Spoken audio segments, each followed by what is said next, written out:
भागवत कथा कह रही है राजा परीक्षित को, राजन ये दुखालय, ये संसार भगवान ने जीव के कल्याण के लिए ही रचा है।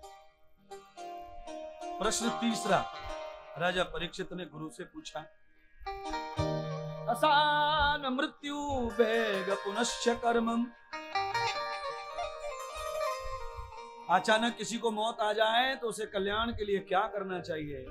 तो सुखदेव जी ने कह दिया कि उसे सबसे पहले संसार का मोह छोड़ देना चाहिए, क्योंकि वो चाहे जितना मोह कर ले, अब काल आ गया है तो वो संसार में रहने वाला नहीं है। और मरते समय जिन्हें मोह रहता है वो बुरी तरह मरते हैं, और मरते समय जो मोह का त्याग कर देते हैं वो पट मर जाते हैं। अब बोलो, बुरी तरह मरना है कि पट मरना?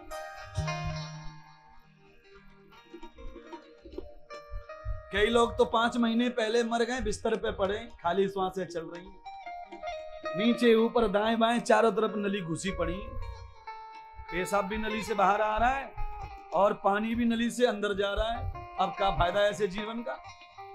फिर भी लोग पैसा लुटा रहे हैं, खर्चा कर रहे हैं, जिंदा कर रहे हैं उसे, मरे मराए को।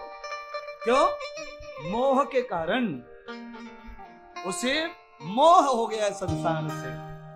और आप ध्यान करिए, मरते समय जिसमें मोह चले जाता है वैसी ही गति होती है। अंतगता मतान मेधम।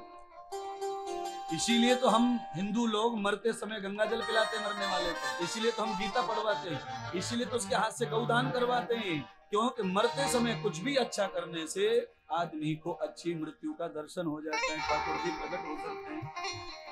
और मरते समय मोह हो जाए संसार से तो बहुत बुरी तरह मरता, बिलक बिलक तड़प तड़प। ना ना, मैं व्यासपीठ से विश्वास दिलाना चाहता हूँ, मुझे आपसे इतना प्यार है कि मैं आपको तड़पते तड़पते मरते नहीं देख सकता, मैं आपको नहीं देख सकता। इसीलिए मैं चाहता हूँ कि थोड़ा थोड़ा मोह कम करो, थोड़ा थोड़ा मोह कम करो। हा? राजा भरत की राजा भरत की मोह वृत्ति हो गई थी हिरण में, भागवत की कथा है। राजा भरत 100 वर्ष जिन्होंने राज्य पाट छोड़ करके जंगल में तप किया, और जंगल में 100 साल की तपस्या के बाद उन्हें प्यार हो गया हिरण के बच्चे से। अब हिरण का बच्चा तो जानवर है, उसे मनुष्य से कोई प्यार नहीं होता, चाहे कितना भी खिलाओ पिलाओ तुम। अपनी जाति के टोल में जैसे ही उसके हिरण आए बहुत सारे, महात्मा जी को लगा कि ये हिरण पालतू हो गया है, इसलिए उन्होंने अकेला खेलने के लिए छोड़ दिया हिरण। जैसे ही जत्था आया हिरणों का महात्मा जी कुटिया में, और हिरण का बच्चा अपने जत्थे के साथ भाग गया। अब महात्मा जी रोने लगे, मैं कैसे जीऊंगा तेरे बगैर, तू ही मेरा सब कुछ था। 100 साल जिसने भगवान भगवान भगवान को पाया, 100 साल की तपस्या के बाद भी किसी का मोह दोबारा संसार में हो जाएगा, ये बड़ी हैरानी की बात है। और इसीलिए मैं बार बार कह रहा हूं, जगत में छोड़ वृथा अभिमान।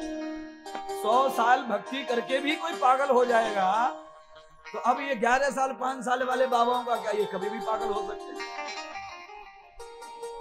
इसीलिए तो बाबा लोग फंस जाते हैं संसार में, बुराइयों में। कभी कभी सुना होगा तुमने, 100 साल भक्ति करके ये हाल है, हजारों वर्ष की तपस्या करके नारद का ये हाल है, जय मुनि का ये हाल है, विश्वामित्र का ये हाल है। इसलिए साधना तप और ज्ञान का भी अभिमान नहीं चाहिए। जड़ भरत हिरण में चले गए, मोह में, और हिरण की आह आह में मृत्यु में चले गए, मर गए, तड़प तड़प के मरे हिरण के बच्चे के मोह में।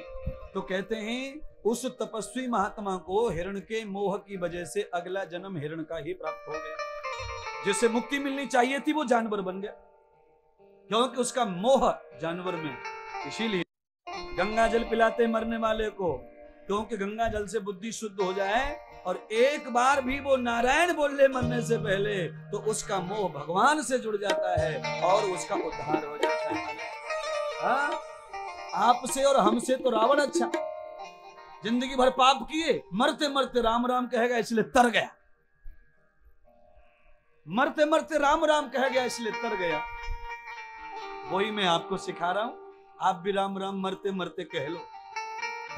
अब आपकी कोई तारीख और कोई डेट हो मरने की तो तब कह लेना। मेरे हिसाब से तो मैंने जो गाया है, अब सर बीता जाए तेरा और तू दो पल का मेहमान जगत में छोड़। तुम्हारी उम्र कितनी है? कितनी उम्र बची है तुम्हारी? कहो तो 70 साल और बची है, कहो तो एक पल भी। इसीलिए जब भी गुरु के मुंह से कोई अच्छी बात सुनी हो उसे उसी समय आचरण में लेके आना चाहिए।